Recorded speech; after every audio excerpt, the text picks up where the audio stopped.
The blood-soaked bandana wouldn't stop the bleeding, and Levi Tucker knew he was in trouble as he slumped against the rotting wood of the abandoned barn, 20 miles outside Hill City, Kansas. The year was 1876, and the West was still wild enough that a man could bleed out alone and not be found for weeks. The gang had gotten the jump on him. 4 men, all wearing black kerchiefs, had ambushed him as he was riding back from Topeka with his payment for delivering a herd of cattle. They'd taken his money, his horse, and left him with a bullet in his thigh. He'd managed to crawl to this barn, but the wound was bad. Real bad. Levi gritted his teeth, pressing the bandana harder against the ragged hole in his leg. The pain shot up his spine like lightning, making his vision blur. He'd been shot before, but never like this, never in a place that could kill him so slowly. He'd heard stories of men losing limbs to infections. He'd seen it happen once to a friend who'd ignored a wound until it was too late. Not like this, he muttered to the empty barn. The afternoon sun filtered through the cracks in the wooden walls, casting long shadows across the dirt floor. Dust motes danced in the beams of light, and somewhere in the rafters, birds rustled nervously at the human intrusion. He tried to focus, to think through the fog of pain. He needed to stop the bleeding, clean the wound somehow. Then he'd need to find a way back to town. His canteen was still attached to his saddle on his stolen horse, and he had nothing to properly dress the wound. The creak of the barn door made him reach for his revolver, only to remember the bandits had taken that too. Defenseless, he tensed, ready to face whatever came through that door. "Hello," a woman's voice, soft but firm. "Is someone in here?" Relief washed over him, followed immediately by wariness. "In here," he called, his voice cracking from thirst and pain. The figure that stepped into the barn was backlit by the setting sun, casting her in silhouette. As she moved closer, Levi could make out a woman in her mid-20s, dressed in a practical riding skirt and jacket. Her auburn hair was tied back in a simple bun, and she carried a small medical bag in one hand. "My God," she gasped when she saw him, rushing forward. "What happened to you?" "Bandits," Levi managed through clenched teeth. "Shot me and took everything worth taking." She knelt beside him, setting down her bag and opening it. "I'm Faith Crawford," she said, her eyes a startling green, assessing his wound with a clinical detachment that suggested she'd seen worse. "I'm the doctor in Hill City." "Doctor?" Levi couldn't keep the surprise from his voice. A small smile played at the corners of her mouth. "Yes, a doctor, graduated from the Women's Medical College of Pennsylvania 3 years ago." Her hands moved efficiently, gathering supplies from her bag. "And you are Levi Tucker, cattle driver." He winced as she gently moved his hands away from the wound. "Don't touch it," he growled, instinctively pulling back, her gaze sharpened, those green eyes locking with his. "You'll lose it if I don't," she said simply, no drama or fear in her voice. Just a statement of fact. Levi swallowed hard. The thought of losing his leg terrified him more than dying. A man couldn't drive cattle with one leg, couldn't break horses, couldn't do much of anything in this hard country. "How do you know that?" He challenged, though he could feel the truth of her words in the unnatural heat radiating from the wound. Faith didn't flinch from his gaze. "Because I've seen bullet wounds like this before. The bullet's still in there, and from the location, it may have nicked the femoral artery." She reached into her bag and pulled out a bottle of clear liquid. "This is going to hurt, Mr. Tucker, but I need to clean it before I can do anything else." Levi nodded grimly, bracing himself. He'd never been tended to by a female doctor before, hadn't known there were any, but the authority in her voice and the confidence in her movements told him she knew what she was doing. "How'd you find me?" he asked, trying to distract himself as she prepared to clean the wound. I was on my way back from a farm delivery when I saw blood on the trail. She poured some of the liquid onto a clean cloth. Followed it here. Now hold still. This will sting. Sting was an understatement. When the alcohol hit his open wound, Levi nearly came off the floor, a guttural cry escaping his lips before he could stop it. Faith worked quickly, cleaning the area with a gentle but firm touch. "The bullet's still in there," she said after her examination. "I need to get it out, and I need to do it now." "Here." Levi looked around the dusty barn in disbelief. "We don't have time to get you back to town." She was already preparing a thin pair of forceps and what looked like a scalpel. "The bullet needs to come out, the bleeding needs to be stopped, and the wound needs to be properly cleaned and dressed. Otherwise—" She didn't finish, but she didn't need to. "Do it," he said, gritting his teeth. Faith nodded, all business now. She pulled a small bottle from her bag and handed it to him. "Laudanum. It won't take all the pain away, but it might help some." Levi uncorked the bottle and took a long swallow. The bitter liquid burned his throat, but he welcomed it, anything to dull what was coming. "I need better light," Faith muttered, looking around the barn. "There's a lantern by the door," Levi said, remembering seeing it when he'd first crawled in. Faith retrieved it, lit it with a match from her bag, and positioned it near Levi's leg. Then she took a deep breath and looked him in the eye. "I'm going to have to cut a bit to get to the bullet. Then I'll extract it, clean the wound again, and stitch you up. I need you to stay as still as possible." Levi nodded, then reached for a piece of wood nearby. He placed it between his teeth, ready to bite down. Faith worked with a concentration and skill that belied her young age. The pain was excruciating, even with the laudanum dulling his senses. Sweat poured down his face, and he bit so hard into the wood that his jaw ached. But throughout it all, Faith's hands remained steady, her movements precise. Finally, after what seemed like hours but was probably only 20 minutes, she held up a misshapen lead bullet. "Got it," she said, dropping it into a small tin cup. "Now I need to stitch you up." The stitching was almost a relief compared to the extraction. Faith's needle moved in and out of his flesh with practiced ease, pulling the wound closed with neat, even sutures. "You're lucky," she said as she worked. The bullet missed the main artery, but it did nick a smaller one. "That's why you were bleeding so much." Levi spat out the piece of wood. "Doesn't feel lucky." Faith's lips quirked into a small smile. "Being alive is always lucky, Mr. Tucker." She tied off the final stitch and began applying a clean bandage to the wound. "Now we need to get you somewhere better than this barn. My office is in Hill City, but that's a good 4 hours ride from here." "My horse is gone," Levi reminded her. "I have one," she said, "but I don't think you should be riding just yet." She thought for a moment.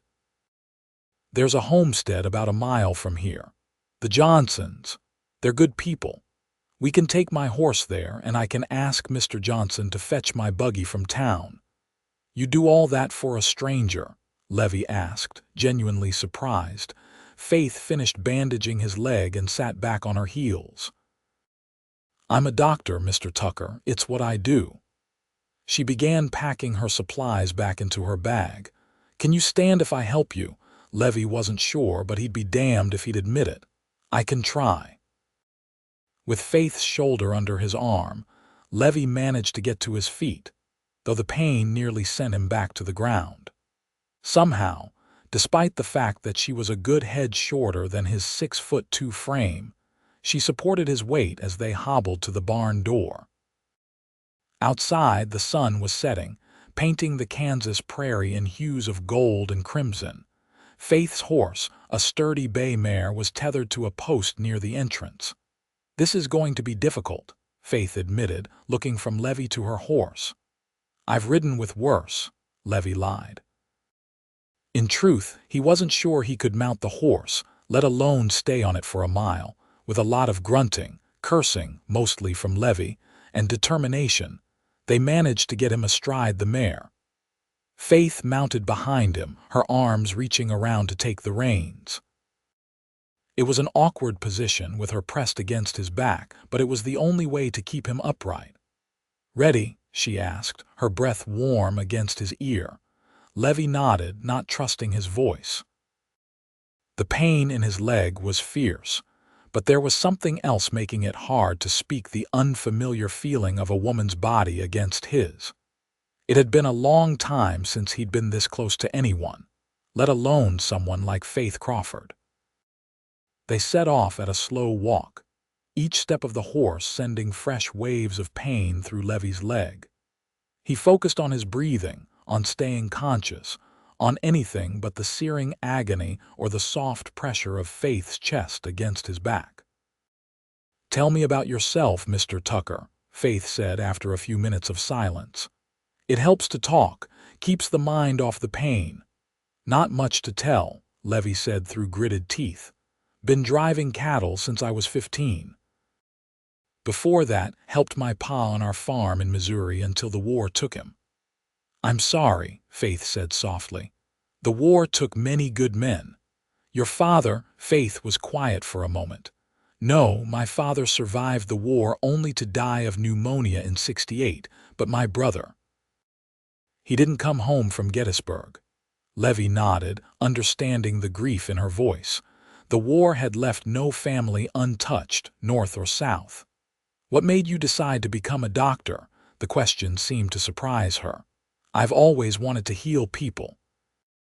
After losing my brother, I suppose it became even more important to me to save lives instead of taking them."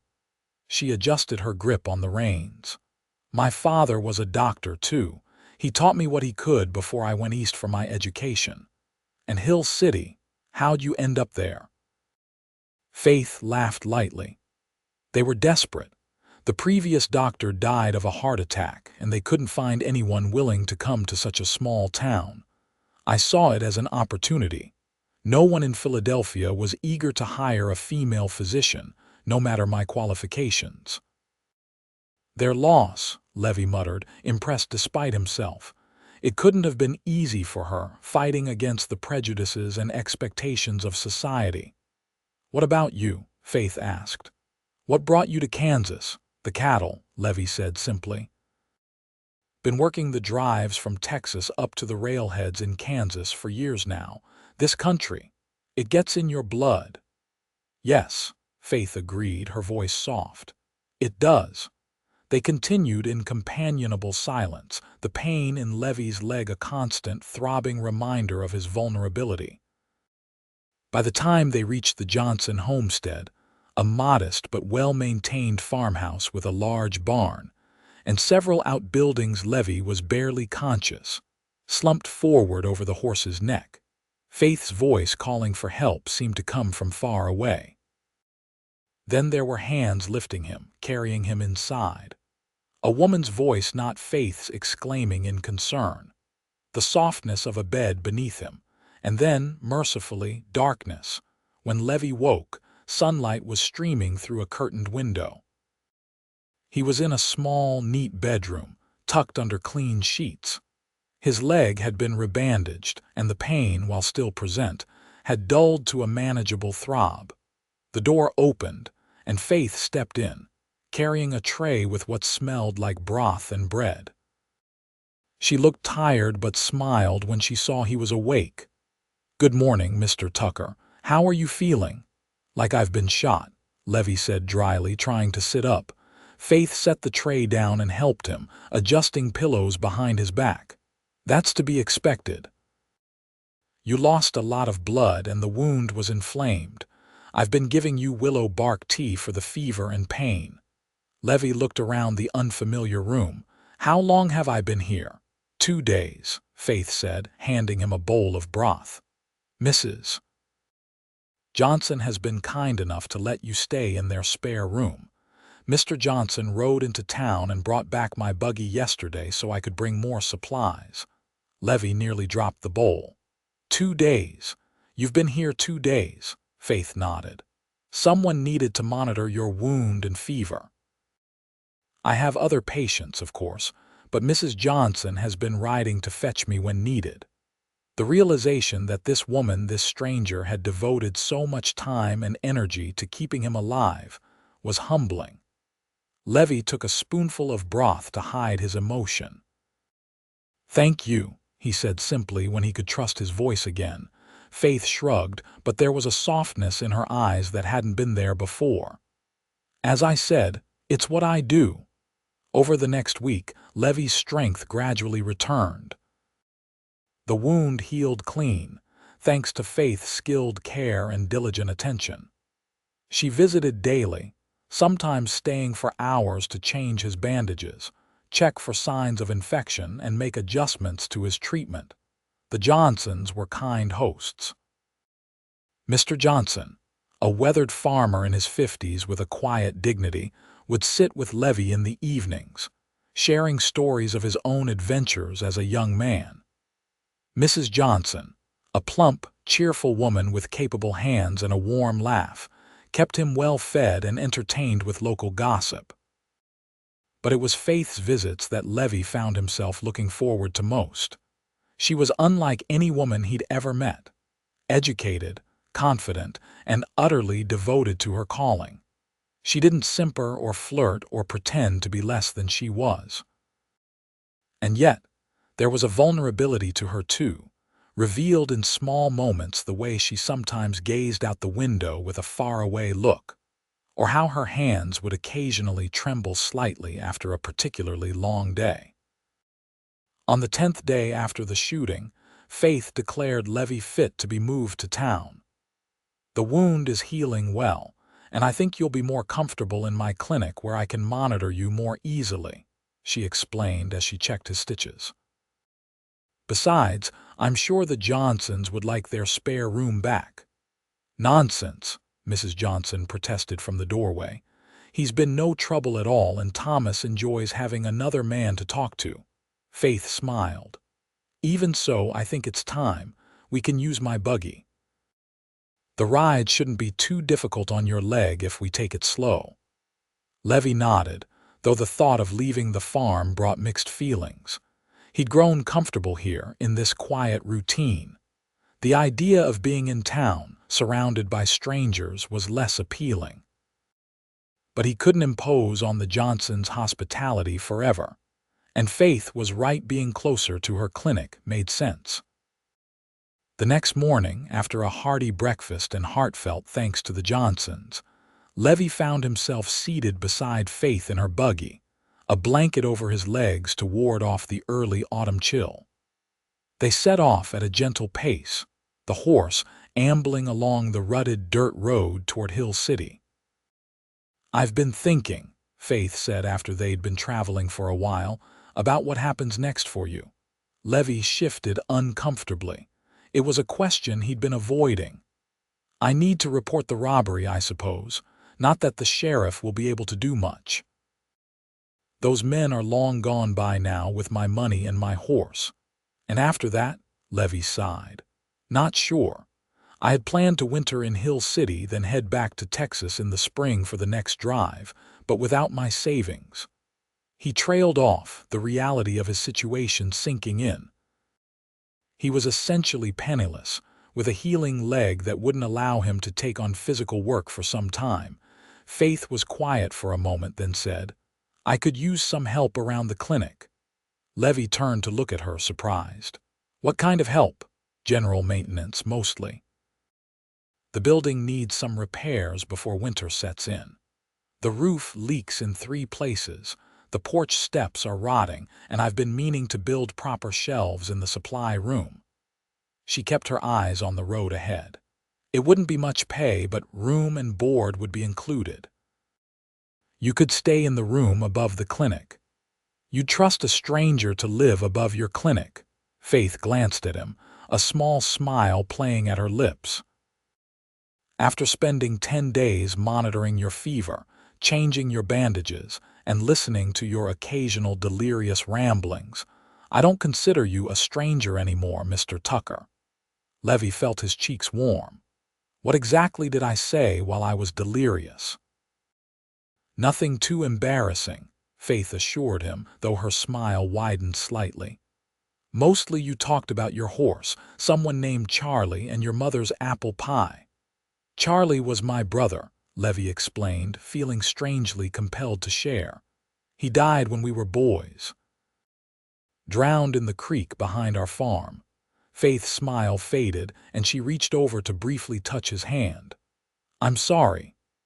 The simple gesture of compassion, coupled with the genuine sorrow in her eyes, touched something in Levi. He'd spent most of his adult life avoiding attachments, moving from place to place with the cattle drives, never staying long enough to form real connections. But there was something about Faith Crawford that made him want to stay still for a while. I accept your offer, he said. Though I should warn you, I'm a better hand with cattle than with carpentry. Faith's smile returned. I'm sure you'll manage, and your leg will thank you for the lighter work while it continues to heal. Hill City came into view as they crested a small rise. It wasn't much of a city, a main street with a dozen or so businesses, a church, a schoolhouse, and scattered homes around the periphery. But it had a certain charm with its wide streets and solid-looking buildings. Home, Faith said, a note of pride in her voice. It's not Philadelphia, but it's a good place. How long have you been here? Almost 2 years now. Faith guided the buggy onto the main street. It was difficult at first. Some folks weren't keen on the idea of a female doctor, but I won them over eventually, by saving their lives. Levi guessed, Faith laughed. Sometimes, mostly by being the only doctor within 30 miles. She nodded toward a 2-story building on the far end of the street. That's the clinic. My living quarters are above it. The building was modest but well-maintained, with a freshly painted sign that read Crawford Medical Practice above the door. A small porch ran across the front, and Levi could see what Faith meant about the steps. They were indeed showing signs of rot. It's nice, he said honestly. Faith parked the buggy in front of the clinic and helped Levi down. He could walk now, though he still needed the crutch Faith had fashioned for him from a sturdy branch.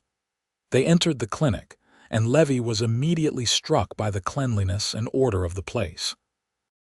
The waiting area was small but welcoming, with a few chairs and a small table with books. Beyond that was the examination room, with a bed, cabinets of supplies, and various medical instruments arranged neatly on a table. Your quarters are through here, Faith said, leading him through a door at the back of the clinic. A narrow staircase led up to the second floor. I know stairs will be difficult with your leg, but it's only temporary. Levi looked at the stairs dubiously but nodded. I can manage. With Faith's help, he made his way up to a small but comfortable room with a bed, a dresser, a washstand, and a window overlooking the main street. It was sparse but clean, with fresh linens on the bed and a pitcher of water on the washstand. It's not much, Faith said, a hint of apology in her voice. It's perfect, Levi assured her, and it was. After years of sleeping under the stars or in crowded bunkhouses, this private room felt like luxury. You should rest, Faith said. Your leg needs it. Tomorrow, if you're feeling up to it, I can show you what needs to be done around here. Levi nodded, suddenly aware of the fatigue seeping into his bones.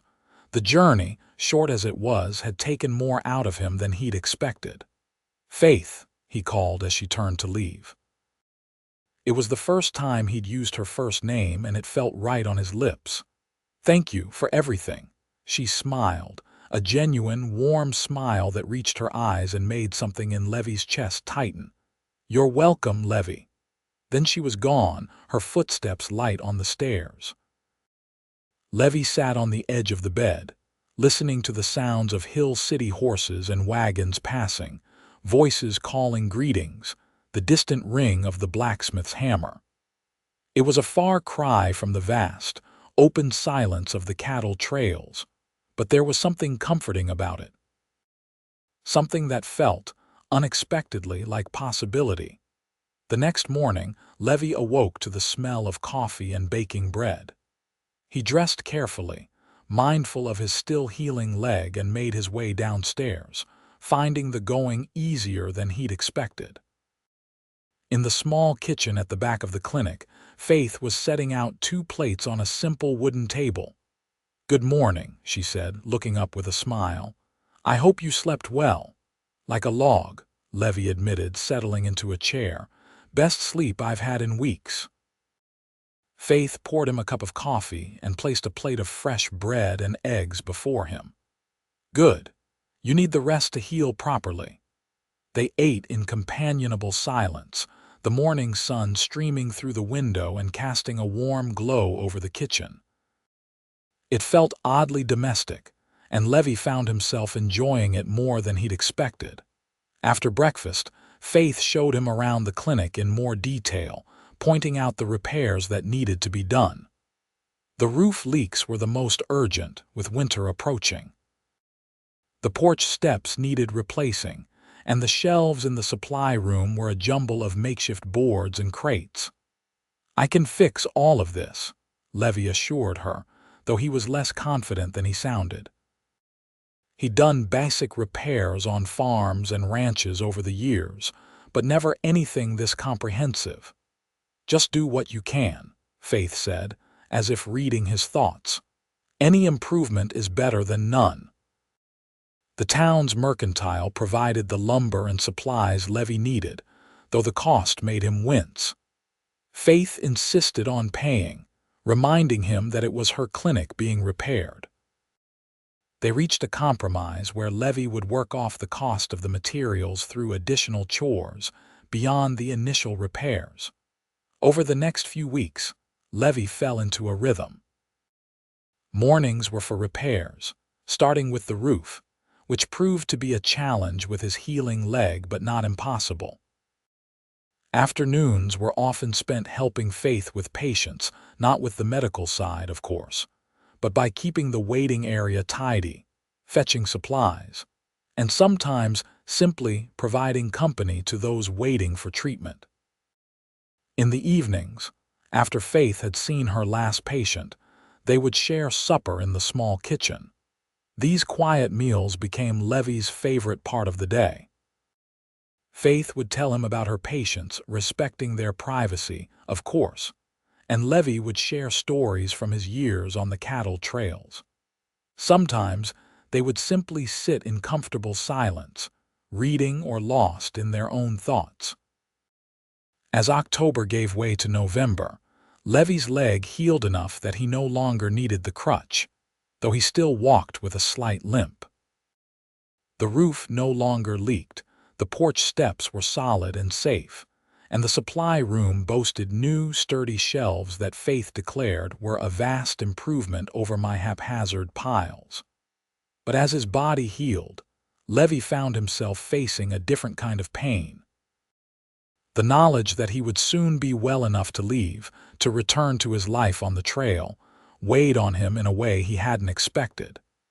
He'd grown attached to Hill City, to the routine of clinic life, and most of all to Faith.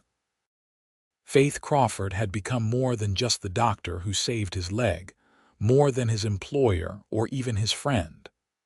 Somewhere between the long talks over supper and the quiet moments working side by side, Levi had fallen in love with her. It was a realization that both thrilled and terrified him.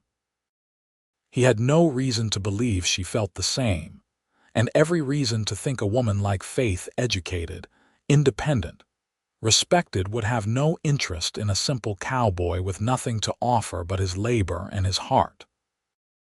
One evening in late November, as they sat by the fireplace after supper, Levi found the courage to broach the subject of his future. "My leg's nearly healed," he said, staring into the flames rather than at Faith. "I should be thinking about what comes next." Faith was quiet for a long moment. "Do you have plans?" she finally asked, her voice carefully neutral. Levi shrugged. "The spring cattle drives won't start until March or April. I could try to find work around here for the winter, then head back to Texas." The words felt hollow even as he spoke them, I see, Faith said softly. Well, there's no rush. You're welcome to stay on here as long as you need to. There's always work to be done. It wasn't the response Levi had hoped for, though he wasn't sure what he had been expecting. Some sign, perhaps, that she wanted him to stay for reasons beyond his usefulness around the clinic. Before he could respond, there was a frantic knocking at the clinic door. Faith rose immediately, her professional demeanor sliding into place as she hurried to answer it.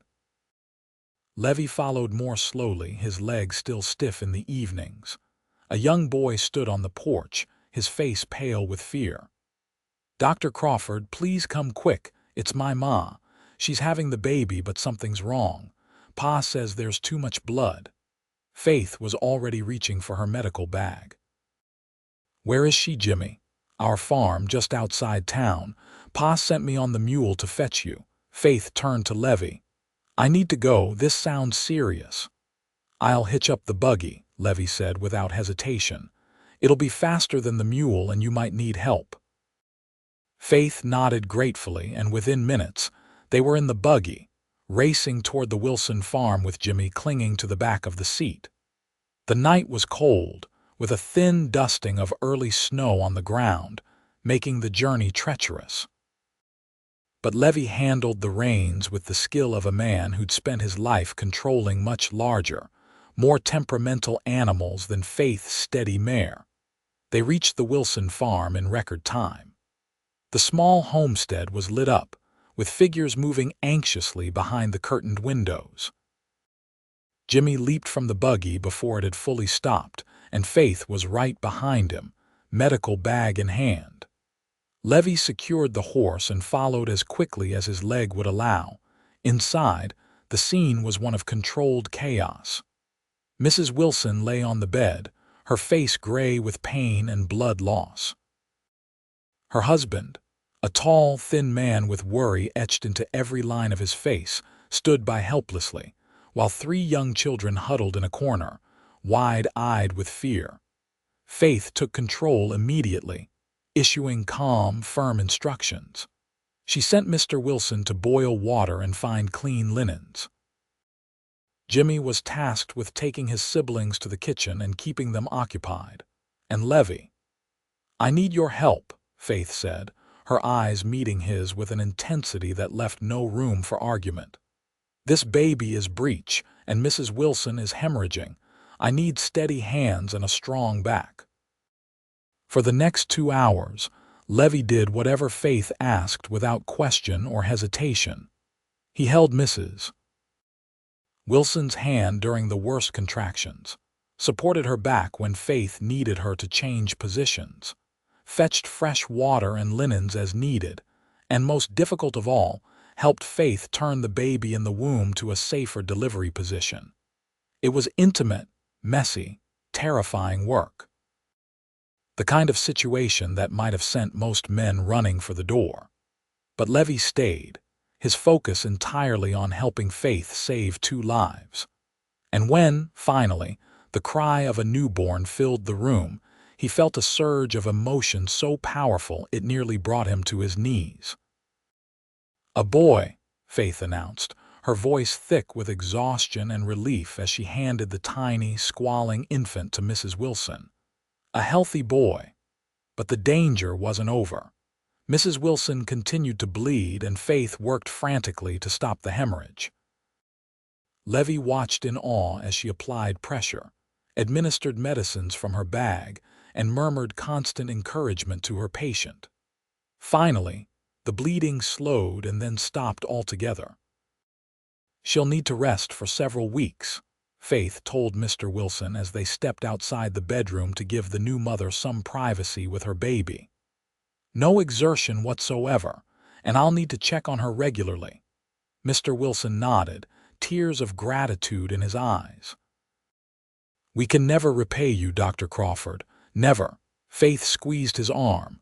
"Your wife and son are alive. That's all the payment I need." It was nearly dawn by the time they headed back to town. Faith was silent in the buggy, her face drawn with fatigue. But there was a quiet satisfaction about her, the look of someone who had fought death and won. "You were amazing in there," Levi said softly as they drove through the sleeping town. Faith turned to look at him, a small, tired smile on her lips. "So were you. Most men wouldn't have stayed, let alone helped the way you did." "I'm not most men," Levi said simply. "No," Faith agreed, her eyes holding his for a long moment. "You're not." Back at the clinic, Faith checked on two patients who had been waiting anxiously for her return, a man with a broken arm and a woman with a persistent cough. After seeing to them, she finally allowed herself to rest, collapsing into a chair in the kitchen while Levi made coffee. "You should sleep," he said, placing a cup in front of her. Faith shook her head. "Soon. I'm too wound up right now." She took a sip of the coffee, then looked up at Levi with an expression he couldn't quite read. "What you said earlier about finding work around here for the winter. Did you mean it?" Levi sat across from her, his heart suddenly beating faster. "Yes, though I've been thinking." "About what?" "About staying, not just for the winter." Levi took a deep breath, knowing he was about to risk everything. "Faith, I don't want to leave. Not Hill City, and especially not you." Faith's eyes widened slightly, but she didn't speak. Encouraged by her silence, Levi continued. "I know it hasn't been that long, and I know I don't have much to offer someone like you, but these past weeks, they've been the best of my life. Being here, working with you, getting to know you, I've never felt this way about anyone before." Faith set down her cup, her hands trembling slightly. "Levi, I understand if you don't feel the same," he hurried on, afraid of what she might say. "And I promise I won't make things awkward. I can still help around the clinic, or find work elsewhere in town if that would be better. But I needed you to know how I feel before I made any decisions." Faith was quiet for so long that Levi began to regret his confession. But then she reached across the table and took his hand in hers. "I don't want you to leave either," she said softly.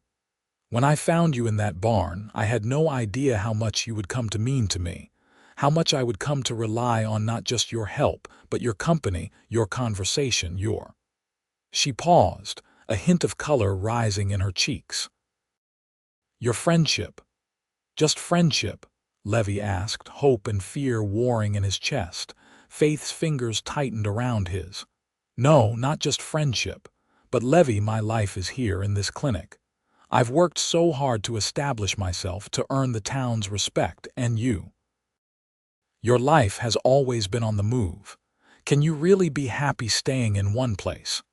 Being known as the doctor's husband, if it came to that." The words, "doctor's husband," sent a jolt of joy through Levi. "I've been moving my whole life because I never found a reason to stay still," he said honestly. "Now I have. As for being known as the doctor's husband, I'd wear that title with pride." Faith's eyes shone with unshed tears. "There will be talk. Some people already gossip about you living above the clinic." "Let them talk," Levi said firmly. "I care about what you think, Faith. No one else." Faith stood then, still holding his hand, and moved around the table until she was standing beside him. Levi rose to meet her, their fingers still intertwined. "I think," Faith said, looking up at him with a vulnerability she rarely showed, "that I'm falling in love with you, Levi Tucker, and it terrifies me." Levi reached up with his free hand to gently touch her cheek. "Why does it terrify you?" "Because I've always been so independent. I've built my life around my work, around not needing anyone else, and now—" "Now you're afraid of needing me," Levi finished for her. Faith nodded. "And of losing you. Life out here is dangerous. I've seen too many women widowed, too many children orphaned. We can't live in fear of what might happen," Levi said softly. "I could have died in that barn before you found me. You could catch a disease from one of your patients. There are no guarantees, Faith. But I'd rather spend whatever time we have together than spend it apart because we were afraid." Faith's eyes searched his face, as if looking for any sign of doubt or deception. Finding none, she finally smiled, a full, radiant smile that transformed her tired features. "When did a cowboy get so wise?" she teased gently. "When a doctor saved more than just his leg," Levi answered before lowering his head to press his lips to hers. The kiss was gentle at first, a tentative exploration. But as Faith's arms slid around his neck, it deepened, becoming a promise, a declaration, a beginning. When they finally parted, both were breathing hard, and the sun was streaming through the kitchen window, bathing them in golden light. "We should get some sleep," Faith murmured, though she made no move to step away from his embrace. "Together?" Levi asked, only half joking. Faith laughed and swatted his arm. "No, Mr. Tucker, not yet. I may be modern in my profession, but in some matters I'm still traditional." Levi grinned, feeling lighter than he had in years. "Worth a try." Faith's expression grew serious again. "We'll need to take this slowly, Levi, for both our sakes. The town will be watching, and I can't afford to lose their respect." "I understand," Levi assured her. "We'll go as slowly as you need. I'm not going anywhere." They parted reluctantly, each to their own bed, though Levi doubted either of them would sleep much despite their exhaustion. His mind was too full of possibilities, of plans and dreams he'd never allowed himself to consider before. As winter settled over Hill City, Levi and Faith's relationship deepened and strengthened. They maintained a public facade of employer and employee, though their private moments were filled with increasingly passionate expressions of their growing love. True to his word, Levi was patient, respecting Faith's desire to proceed cautiously. December brought heavy snows and a rash of illnesses, keeping Faith busy day and night. Levi took on more responsibilities at the clinic, learning basic nursing skills to assist with minor cases and freeing Faith to focus on the more serious ones. His natural calm and gentle strength made him unexpectedly good with patients, particularly children and older men who might have hesitated to seek treatment from a female doctor. By Christmas, their relationship was an open secret in Hill City. The town's reaction was mixed, but largely positive. Most people had come to respect Faith too much to question her personal choices, and Levi had made friends with many of the local merchants and farmers through his work at the clinic. There were a few disapproving looks and whispered comments, particularly from some of the more traditional women in town. But Faith faced them with the same dignity and determination that had earned her a place in the community in the first place. On Christmas Eve, after treating a steady stream of patients with everything from frostbite to holiday-induced indigestion, Faith and Levi finally had the clinic to themselves. They sat before the fireplace, cups of mulled cider in hand, enjoying the quiet after a hectic day. "I have something for you," Levi said, reaching into his pocket. "It's not much, but—" He handed her a small, carefully wrapped package. Faith set down her cider to open it, her fingers gentle with the paper as if it were as precious as what it contained. Inside was a delicate silver pendant in the shape of a caduceus, the symbol of medicine hanging from a slender chain. "Levi," Faith breathed, lifting the necklace with wonder. "It's beautiful, but how?" "I've been doing some odd jobs around town," Levi admitted. "And I saved a bit from my wages here. Do you like it?" "I love it," Faith said, her eyes shining as she handed it to him and turned, lifting her hair so he could fasten it around her neck. "It's perfect." The feel of his fingers against her skin as he closed the clasp sent a shiver down her spine. When she turned back to face him, their eyes locked, and the air between them seemed to crackle with unspoken desire. "I have something for you too," Faith said, her voice slightly husky as she reached for a package beside her chair. Levi unwrapped it to find a fine leather journal, its cover embossed with his initials. Inside, the first page bore an inscription in Faith's neat handwriting. for the stories you've yet to tell. With all my love, Faith. I've noticed you watching me write in my medical journal, Faith explained as Levi ran his fingers over the soft leather. You have so many stories, Levi. I thought perhaps you might want to write them down. It was such a thoughtful gift, so perfectly suited to the quiet evenings when words failed him, but thoughts of his past adventures filled his mind. Thank you, he said simply, unable to express how much it meant to him that she understood this unspoken part of him. They sat in comfortable silence for a while, the fire crackling and the wind howling outside. Then Levi set aside his gift and took Faith's hands in his. There's something I need to ask you, he said, his voice serious. Faith's heart skipped a beat. Yes. Levi took a deep breath. I know we agreed to take things slowly and I respect that, but I need to know if you see a future for us. A real future, not just this in-between state we're in now. Faith squeezed his hands. Of course I do. Levi, these past months with you have been the happiest of my life. I love you. It was the first time she'd said those words, and Levi felt them like a physical touch, warming him from the inside out. I love you too, he said, his voice rough with emotion. So much that it scares me sometimes. What are you asking, Levi? Marry me, he said simply. Not right away if you're not ready, but someday. I want to build a life with you, Faith, a real life as husband and wife.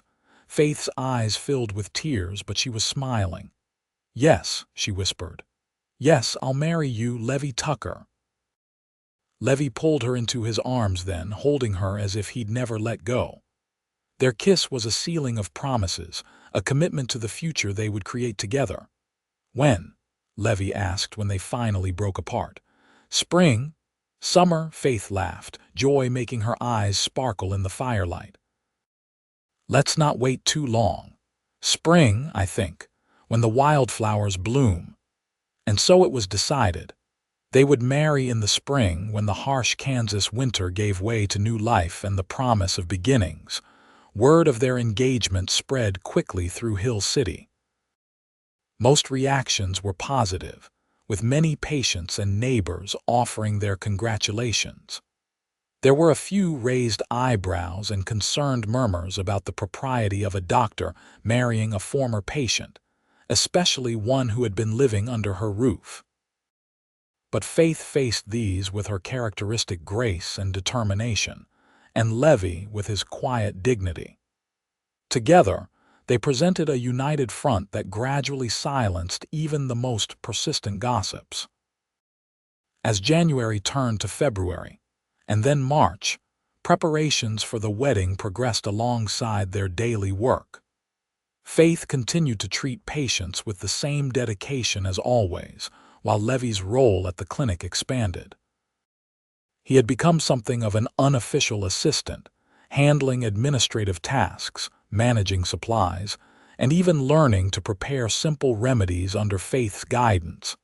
They decided to marry in the town's small church, with Reverend Thompson officiating.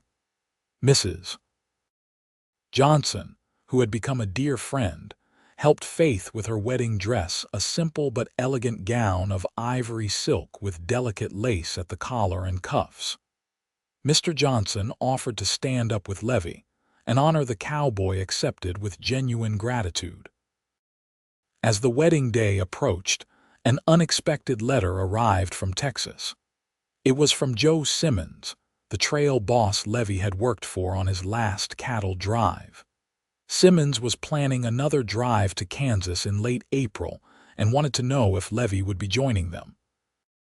Levi stared at the letter, memories of the trail washing over him, the open sky, the companionship of his fellow drovers, the satisfaction of a hard day's work. For a brief moment, he felt a pang of something like longing. Faith found him sitting at the kitchen table, the letter spread before him. Bad news? She asked, noting his pensive expression. Levi handed her the letter. Not bad, just a reminder of my old life. Faith read it quickly, then looked up at him, her eyes searching his face. Do you miss it? The drives? Levi considered the question carefully. Parts of it, yes. The freedom, the challenge, but not enough to go back. He reached for her hand. My life is here now with you. I don't regret that choice for a second. Faith squeezed his hand, but there was a shadow in her eyes.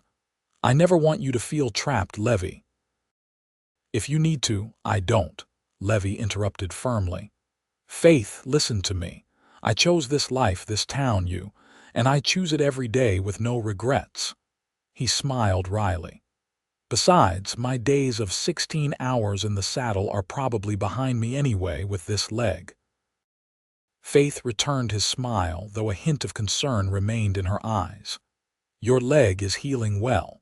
In time, you might barely notice it. Maybe, Levi agreed. But that doesn't change anything. I'll write to Simmons tomorrow, let him know I've found a different trail to follow. March brought the first signs of spring green shoots pushing through the soil. Warmer days interspersed among the last cold snaps of winter, and birds returning from their southern sojourns. The town came alive again after months of relative hibernation, and with it came a resurgence of activity at the clinic. One evening in late March, as they were preparing for bed, still in separate rooms, as Faith had insisted on maintaining propriety until their wedding, a frantic knocking at the clinic door roused them. Levi, who had been reading in the kitchen, reached the door first to find a young man he recognized as one of the hands from the Blackwell ranch, his face pale with fear. Dr. Crawford, the man gasped when Faith appeared behind Levi. It's Mr. Blackwell. There was an accident. His horse threw him into a ravine. His legs broke bad and there's a lot of blood. Faith was already reaching for her medical bag. How far out is the ranch? About 8 miles, madam. I rode as fast as I could. We'll take the buggy, Levi said. It'll be faster and more comfortable for the return journey if Mr. Blackwell can be moved. Faith nodded, her mind already racing ahead to what she might need. Help me gather supplies, she told Levi as they hurried back inside. Splints, bandages, laudanum, my surgical kit. Within minutes, they were in the buggy, racing toward the Blackwell ranch with the young hand following on horseback. The night was clear but cold, with a 3/4 moon providing enough light to navigate the rutted road safely. John Blackwell's a good man, Faith said as they drove. One of the first in town to accept me as a doctor. His wife died of consumption 2 years ago, just before I arrived. He's raising their 3 children alone. Levi nodded, focusing on guiding the horse through a particularly rough stretch of road. I've met him a few times in town. Seems decent. They reached the ranch to find the house ablaze with lights and several hands pacing anxiously on the porch. Inside, Blackwell lay on the dining table, his face gray with pain and his right leg bent at an unnatural angle. Blood had soaked through the makeshift bandages the ranch hands had applied, and his breathing was rapid and shallow. Faith took control immediately, issuing calm, clear orders as she assessed the injury. It's a compound fracture, she told Levi after her initial examination. The bone has broken through the skin. I need to set it and stop the bleeding, but there's a high risk of infection. Levi rolled up his sleeves. What do you need me to do? For the next 2 hours, they worked together to save Blackwell's leg. Faith cleaned the wound, set the bone, and stitched the torn flesh with meticulous care, while Levi assisted, holding the leg steady, passing instruments, and occasionally offering quiet words of encouragement to the barely conscious rancher. It was difficult, demanding work, made more challenging by the inadequate light and less than sterile conditions.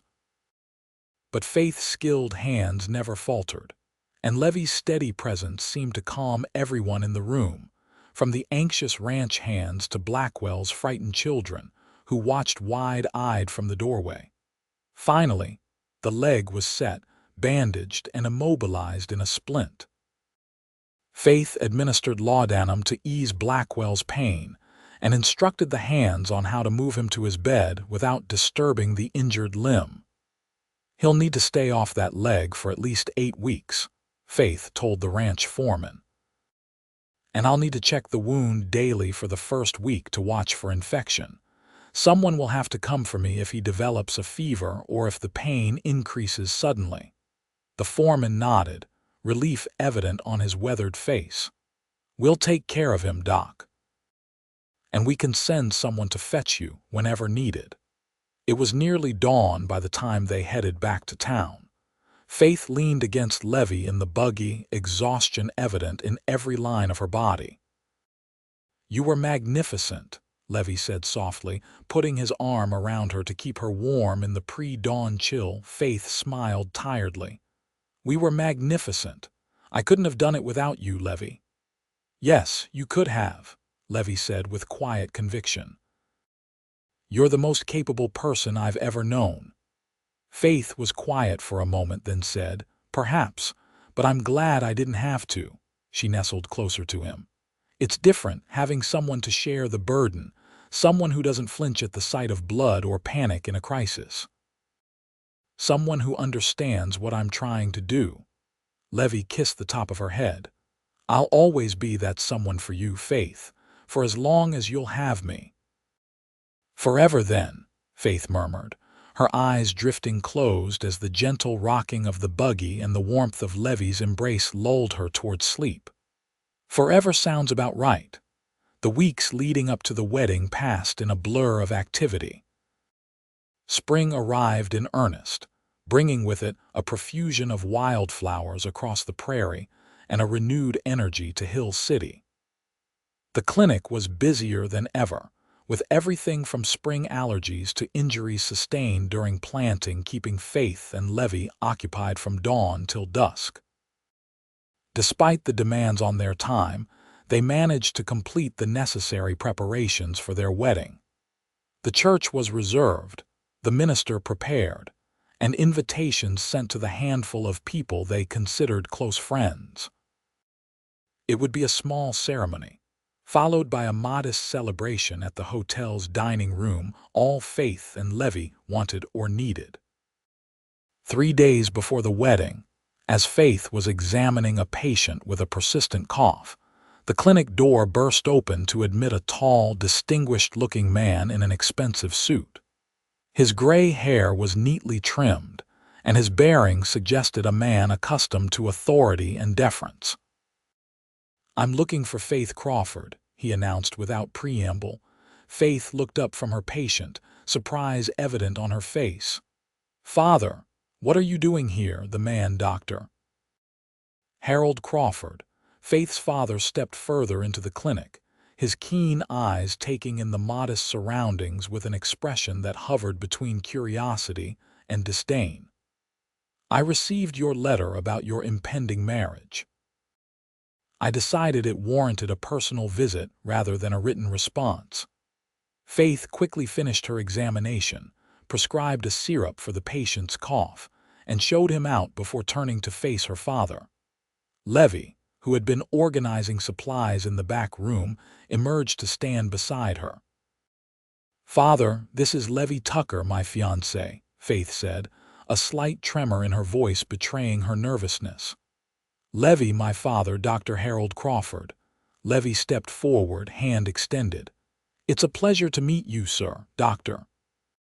Crawford regarded Levi's outstretched hand for a long moment before taking it in a brief, firm handshake. "Mr. Tucker, I understand you're a cattle driver." "I was," Levi confirmed. "Now I assist Faith at the clinic." "Indeed, Doctor." Crawford's tone made it clear what he thought of this arrangement. He turned to Faith. "Is there somewhere we might speak privately, daughter?" Faith hesitated, then nodded. "We can use my office. Levi, would you mind checking on Mrs. Peterson's baby? She was feverish yesterday." Levi understood what she was asking space to speak with her father without an audience. "Of course," he said, though it took considerable effort to keep his voice neutral. He didn't like the idea of leaving Faith alone with her clearly disapproving father, but he respected her enough to honor her request. As Levi left the clinic, he could feel Dr. Crawford's critical gaze following him. It stung more than he wanted to admit. He'd known Faith's father might not approve of their match. She had hinted as much when they'd discussed whether to invite him to the wedding, but facing that disapproval in person was more difficult than he'd anticipated. Levi spent an hour at the Peterson farm, checking on the infant, who was much improved, and chatting with the relieved parents. By the time he returned to the clinic, he had composed himself, ready to face whatever might come next with dignity and patience. Faith had chosen him after all. Her father's opinion, while important to her, couldn't change that. He found Faith alone in the kitchen, her face pale but composed as she prepared tea. There was no sign of Dr. Crawford. "Where's your father?" Levi asked, setting his hat on the table. "At the hotel," Faith said, her voice carefully neutral. "He was tired from his journey and wanted to rest before dinner." She handed Levi a cup of tea. "He's invited us to dine with him this evening." Levi accepted the tea but set it aside, more concerned with the shadow in Faith's eyes than with social niceties. "What did he say to you, Faith?" Faith sighed, her shoulders slumping slightly. "What you might expect, that I'm making a mistake. That I'm throwing away my future and my reputation by marrying a man with no education, no profession, and no prospects." She looked up at Levi, her eyes filled with a mixture of hurt and defiance. "He said he didn't raise me to become a frontier wife, subordinating my career to a husband's whims." Levi felt each word like a physical blow, but he forced himself to remain calm. "And what did you tell him?" "The truth," Faith said simply. "That I love you, that you've never asked me to subordinate anything, that you support my work, my independence, everything that makes me who I am." She reached for his hand. "And that I'm going to marry you whether he approves or not." Relief and love washed over Levi in equal measure. He pulled Faith into his arms, holding her tight against his chest. "I'm sorry he can't see what we have, what we're building together." Faith nestled against him, her arms sliding around his waist. "He will in time. My father is stubborn and set in his ways, but he's not unreasonable. Once he gets to know you, he'll understand." Levi wasn't so sure, but he kept that doubt to himself. "I'll do my best to make a good impression at dinner." Faith smiled up at him. "Just be yourself. That's who I fell in love with after all." Dinner that evening was a strained affair. Dr.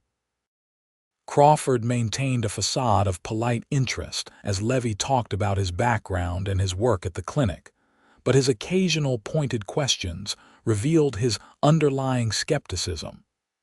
"And your plans for the future, Mr. Tucker?" he asked as they waited for dessert to be served. "Surely you don't intend to remain an assistant indefinitely, Father," Faith warned, but Levi touched her hand gently, indicating he could handle the question. "No, sir, I don't," Levi said honestly.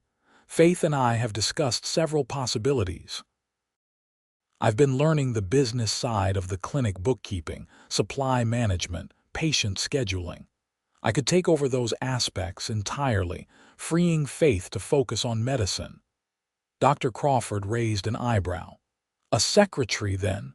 Levi refused to rise to the bait. "A partner," he corrected calmly, "in business and in life." "I see." Dr. Crawford turned to Faith.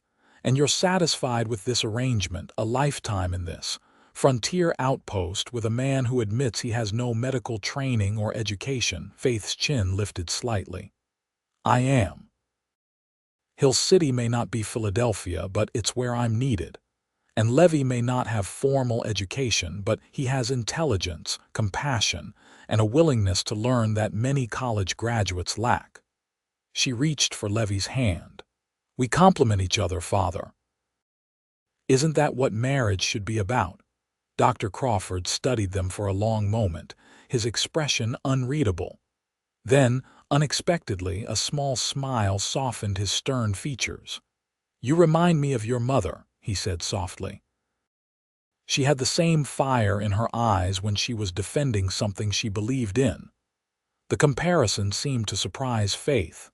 "Mother would have liked Levi," she said after a moment. "Perhaps she would have," Dr. Crawford conceded. He turned his attention back to Levi. "My daughter is the most precious thing in my life, Mr. Tucker. I want her happiness above all else." "So do I, sir," Levi said simply. Dr. Crawford nodded slowly. "Then perhaps we have something in common after all." He raised his glass. "To your happiness, both of you." It wasn't exactly a blessing, but it was a start. As they finished their meal and walked back to the clinic under a sky full of stars, Levi felt a cautious optimism. Dr. Crawford might never fully approve of him, but for Faith's sake, he seemed willing to try. The morning of the wedding dawned clear and warm, with a gentle breeze carrying the scent of spring blossoms through the open windows of the clinic. Faith had spent the night at Mrs. Johnson's house, following the tradition that the groom shouldn't see the bride before the ceremony. Levi had found the separation more difficult than expected, the clinic eerily quiet without Faith's presence. Dr. Crawford arrived early, dressed formally in a black suit and looking surprisingly approachable. "I came to see if you needed any assistance," he told Levi. "And to apologize for my initial reaction to your engagement. It was ungenerous." Levi, who had been struggling with his tie, looked up in surprise. "Thank you, sir. That means a lot to Faith." "And to you?" Dr. Crawford asked shrewdly. Levi considered the question. "Yes," he admitted. "Though I would have married Faith with or without your approval." A hint of a smile touched Dr. Crawford's lips. "Good. A man should be willing to stand up for the woman he loves, even against her father." He gestured to Levi's tie. "May I?" Levi nodded, and Dr. Crawford stepped forward to deftly arrange the troublesome neckwear. "I've come to realize something in the past few days," he said as he worked. "My daughter has chosen a life very different from what I envisioned for her, but she has chosen it with her eyes open. And she has chosen a man who, while not what I might have expected, clearly respects and loves her deeply." He stepped back to inspect his handiwork. "There. Much better." "Thank you," Levi said, "both for the tie and for the unexpected words of acceptance." Dr. Crawford nodded. "She's happy here with you. In the end, that's what matters." He checked his pocket watch. "We should go. It wouldn't do for the groom to be late." The church was filled with most of Hill City's residents, all dressed in their Sunday best. Levi stood at the altar, Mr. Johnson beside him, trying to control the nervous fluttering in his stomach. Then the church door opened, and Faith entered on her father's arm. She was radiant.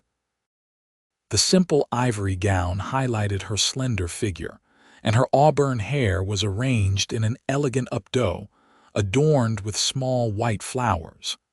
But it was her face glowing with love and joy that took Levi's breath away. As Dr. Crawford placed Faith's hand in his, Levi felt a surge of emotion so powerful it nearly overwhelmed him. This extraordinary woman had chosen him, had fought for him, believed in him, loved him. It was a gift beyond measure, one he vowed silently to honor every day of his life. The ceremony itself passed in a blur of ancient words and solemn promises. And then Reverend Thompson was pronouncing them husband and wife, and Levi was kissing Faith amid the cheers and applause of their friends and neighbors. The celebration afterward was joyful but modest, with good food, better company, and enough well wishes to last a lifetime. Dr. Crawford surprised them with a generous wedding gift, enough money to expand the clinic and add a proper pharmacy, something Faith had long dreamed of but couldn't afford.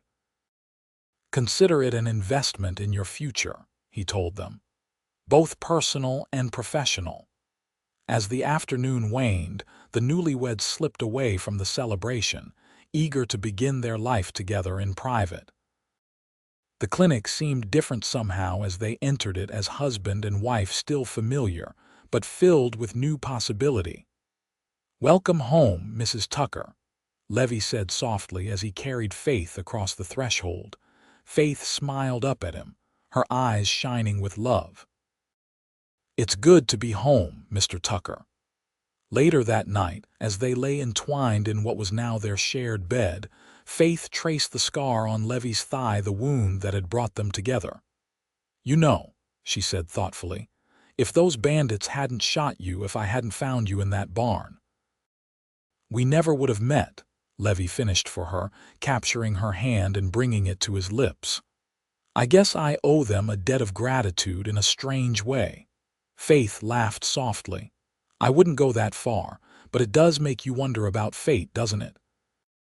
All the little choices and chances that lead us to the people we're meant to love." Levi pulled her closer, marveling at the softness of her skin against his. "I don't know about fate, but I do know I'd endure that bullet 100 times over if it meant ending up here with you." "Such a romantic," Faith teased, though her voice was tender. "Only with you," Levi assured her, before capturing her lips in a kiss that promised a lifetime of love yet to come. Spring gave way to summer, and the newly expanded Crawford Tucker medical practice thrived under their joint management. Faith continued to provide medical care to the growing community, while Levi oversaw the business aspects and the new pharmacy.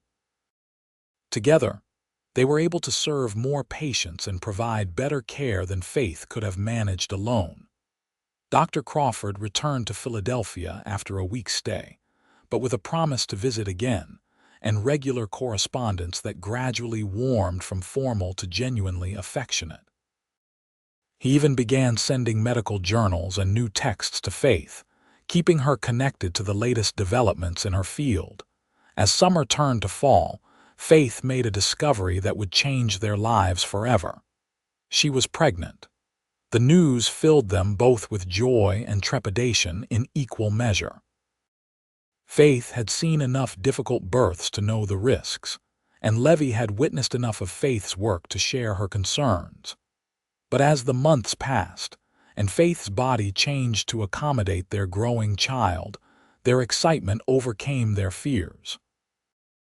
Levi became even more protective, insisting on accompanying Faith on her more distant house calls, and taking on additional responsibilities at the clinic to ease her workload.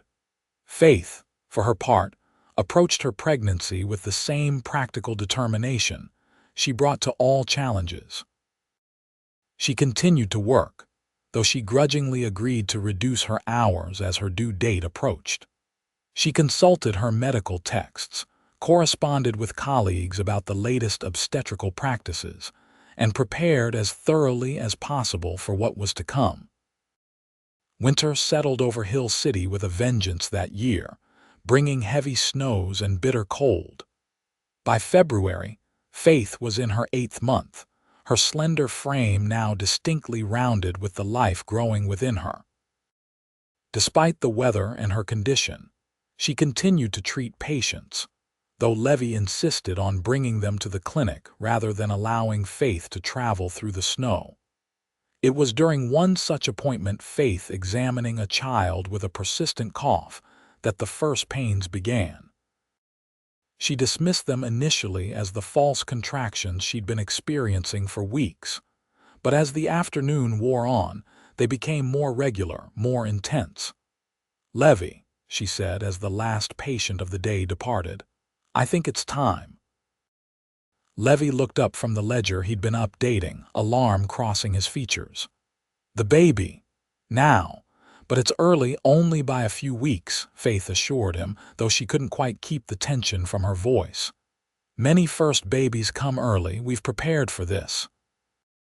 They had indeed prepared. The bedroom had been equipped with everything they might need for a home birth, and Faith had arranged for Mrs. Johnson to assist when the time came.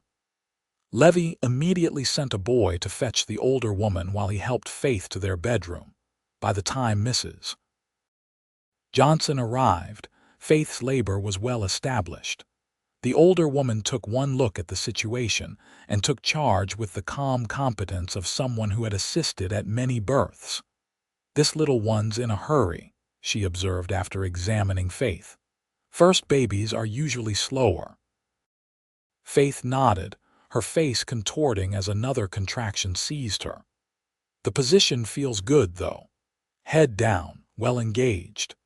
Even in pain, the doctor in her remained analytical, monitoring her own condition with a detachment that Levi found both impressive and slightly unnerving. The hours that followed tested Levi in ways he'd never been tested before. Witnessing his faith, always so strong and capable in such pain, was almost unbearable.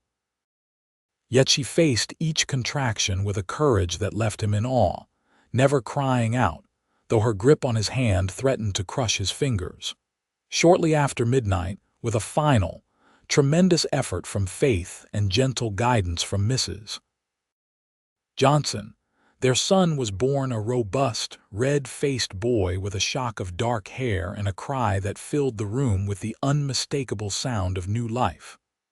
"A boy," Mrs. Johnson announced unnecessarily, placing the squalling infant on Faith's chest. "And a fine one at that." Faith's exhausted face transformed with wonder as she touched their son's tiny fingers, counted his toes, marveled at the perfection of his miniature features. "He's beautiful," she whispered. "So beautiful." Levi, who had been holding Faith's hand throughout the final stages of labor, found himself unable to speak past the lump in his throat. He had witnessed many things in his life: cattle drives across flooded rivers, storms that blackened the sky, men dying of wounds and disease, but nothing had prepared him for this moment, for the overwhelming love that surged through him at the sight of his wife and newborn son. "What will you call him?" Mrs. Johnson asked as she efficiently cleaned up and prepared to leave the new family in privacy. Faith looked up at Levi, a question in her eyes. They had discussed names but hadn't made a final decision. "Charles," Levi said softly, "after my brother." "And Harold after your father." He touched his son's downy head gently. "Charles Harold Tucker." Faith's eyes filled with tears. "It's perfect," she agreed. "Charlie for every day," after Mrs. Johnson departed, promising to return in the morning to check on mother and child. Levi stretched out beside Faith on the bed, carefully putting his arm around her so as not to disturb the now sleeping infant on her chest. "You did it," he murmured, pressing a kiss to her temple. Faith smiled tiredly. "We did it. I couldn't have done it without you." "That's not true," Levi said. "You're the strongest person I've ever known, Faith Tucker. You could do anything you set your mind to." "Perhaps," Faith conceded, "but I wouldn't want to do any of it without you." She looked down at their son.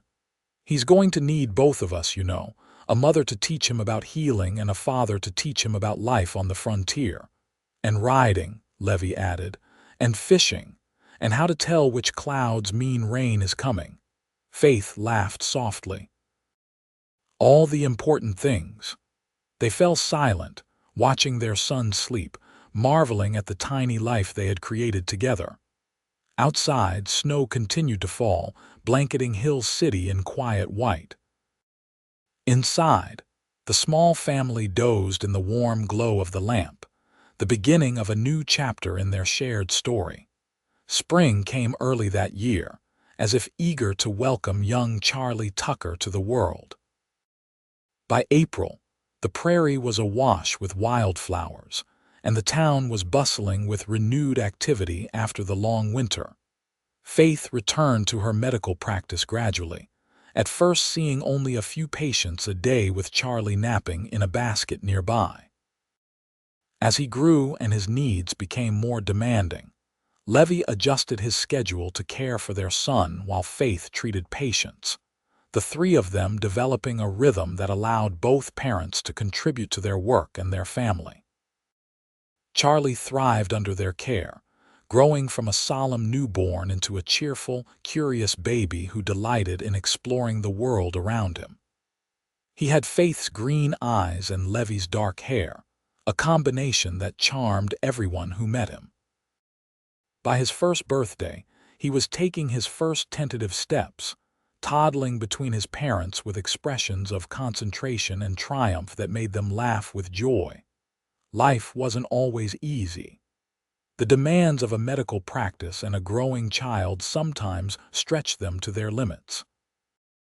There were nights when a patient's emergency coincided with Charlie's teething pains, leaving both parents exhausted and strained.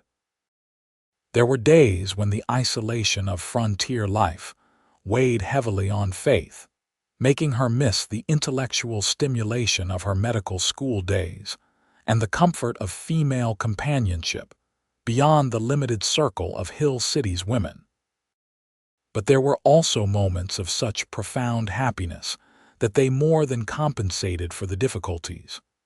The sight of Charlie's face lighting up when Levi returned from an errand.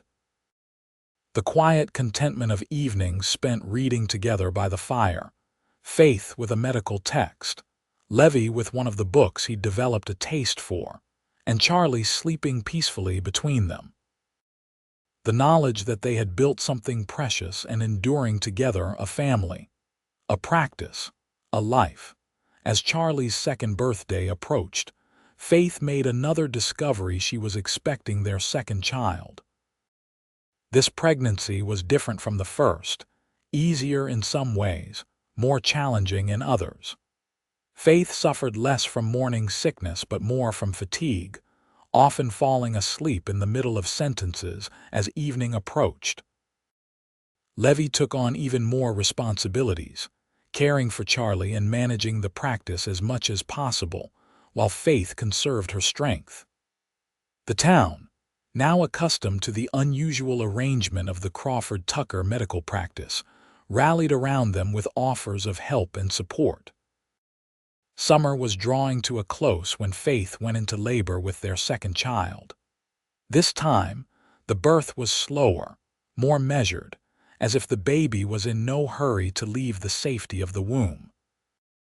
Faith faced the extended labor with the same courage she'd shown the first time, though by the 18th hour, even her formidable strength was beginning to flag. "Something's not quite right," she murmured to Mrs. Johnson as another contraction ebbed. "The baby should have descended further by now." Mrs. Johnson, who had been watching Faith with increasing concern, nodded. "I was thinking the same, dear. The position might not be ideal." Levi, who had been keeping Charlie occupied in the next room, returned to find the two women in serious consultation. "What is it?" he asked, alarm sharpening his voice. Faith reached for his hand, her face pale with exhaustion. "The baby's position isn't optimal," she explained. "It's not dangerous yet, but if labor continues like this for much longer without progress." She didn't finish the sentence, but she didn't need to. Levi had seen enough difficult births during his time at the clinic to understand the risks. "What can we do?" he asked, fighting to keep his voice steady. Faith considered for a moment. "There are some techniques that might help, changes in position primarily." She looked at Mrs. Johnson. "I'll need your help." For the next 2 hours, Faith directed her own care, instructing Mrs. Johnson and Levi on various positions and techniques to encourage the baby to shift into a better alignment. It was exhausting, often painful work, but Faith approached it with the same determined focus she brought to treating her most challenging patients. Finally, as the sun was setting, casting long shadows through the bedroom window, there was a change. "The head's engaging," Mrs. Johnson announced with relief after her examination. "Well done, Faith. The worst is over now." An hour later, their daughter was born, smaller than Charlie had been, but with a lusty cry that reassured them all of her vigor. She had a wisp of auburn hair, and when she briefly opened her eyes, they were the same dark blue that all newborns shared. "She's perfect," Levi whispered, holding his daughter with a care that belied his large, calloused hands. "Absolutely perfect." Faith, utterly exhausted but radiating contentment, smiled up at them. "She needs a name." "What about Elizabeth?" Levi suggested. "After your mother." Faith's eyes filled with tears. "Elizabeth, yes, that's lovely, and for her middle name, Marie, it was my grandmother's name." "Elizabeth Marie Tucker," Levi said, testing the name. "It suits her." They called her Eliza for every day, this tiny girl with her mother's hair and a determination that matched both her parents.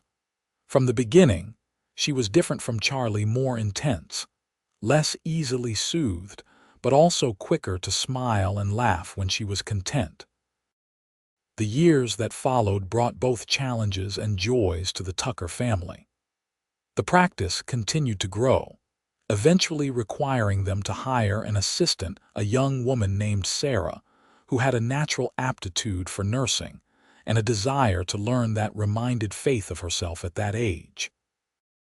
With Sarah's help, Faith was able to balance her medical work with motherhood more effectively, while Levi divided his time between the business aspects of the practice and his increasingly active children. Charlie grew into a thoughtful, quiet boy with a natural affinity for animals and the outdoors. By the time he was 6, he was accompanying Levi on fishing trips to the creek outside town and helping with the small garden they had established behind the clinic. He showed little interest in medicine, preferring to spend his time exploring the prairie or listening to stories about the cattle drives and the vast, open country to the southwest. Eliza, in contrast, was fascinated by her mother's work from an early age. By 5, she was solemnly bandaging her doll's imaginary wounds and asking endless questions about the human body. She had Faith's quick mind and Levi's steady hands, a combination that Faith privately thought might serve her well if she chose to follow in her mother's footsteps. As the children grew, so did Hill City. The railroad finally reached them in 1885, bringing with it new settlers, new businesses, and new opportunities. The Crawford Tucker medical practice expanded again, adding a proper hospital wing with 4 beds for patients who needed overnight care. Dr. Crawford visited occasionally, his initial reservations about his daughter's choices long since replaced by pride in what she and Levi had built together. He doted on his grandchildren, bringing them books and educational toys from the East, and regaling them with stories of Philadelphia and the wider world beyond Kansas. Life settled into a pattern of seasons and growth, of children's milestones and professional accomplishments, of quiet evenings and busy days. There were hardships, of course, droughts that stressed the community, outbreaks of illness that tested Faith's skills and endurance, the normal frictions of family life amplified by the close quarters of a frontier town. But through it all, Faith and Levi remained partners in the truest sense, facing each challenge together with the same blend of strength and tenderness that had characterized their relationship from the beginning. On their 10th wedding anniversary, after the children were asleep and the clinic was quiet for the night, Faith and Levi sat on the porch, watching the stars emerge in the vast Kansas sky. A bottle of good wine, a gift from Dr. Crawford, stood half empty between them. 10 years, Faith mused, her head resting on Levi's shoulder. "Sometimes it feels like yesterday that I found you in that barn, bleeding all over the hay." Levi chuckled, his arm tightening around her. "And sometimes it feels like I've known you my entire life." Faith was quiet for a moment, then said, "Do you ever regret it? Staying here, giving up the trail for a life of medical practice and children and small-town politics?" "Not for a single moment," Levi said without hesitation. "Every choice I've made since the day you found me has led me exactly where I wanted to be." He turned to look at her in the dim light from the window. What about you? Do you ever wish you'd stayed in Philadelphia, become a society doctor with fancy patients and colleagues who went to the same schools you did? Faith considered the question seriously. I miss certain aspects of city life, she admitted.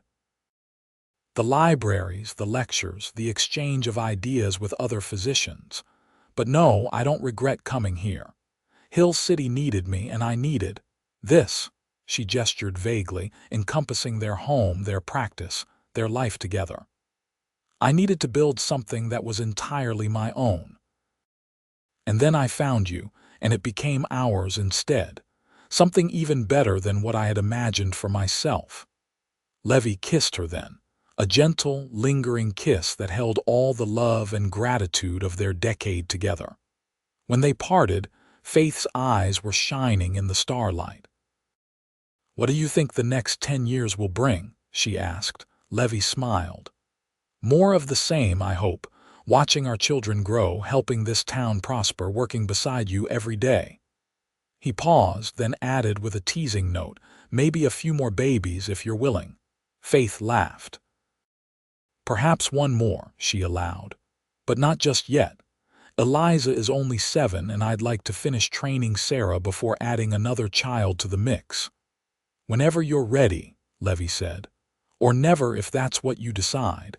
I'm happy with our family just as it is." Faith leaned into him, content in the knowledge that he meant every word. In Levi, she had found not just a husband and the father of her children, but a true partner who respected her choices and supported her dreams. It was a rare gift, one she never took for granted. "I love you, Levi Tucker," she said softly, "more than I ever thought possible." "And I love you, Faith Tucker," he replied, his voice rough with emotion, "more with each passing day." They sat in silence then, watching the stars wheel overhead, secure in the life they had built together, and the love that had begun with a bullet wound, and a doctor's determination to heal more than just a cowboy's injured leg.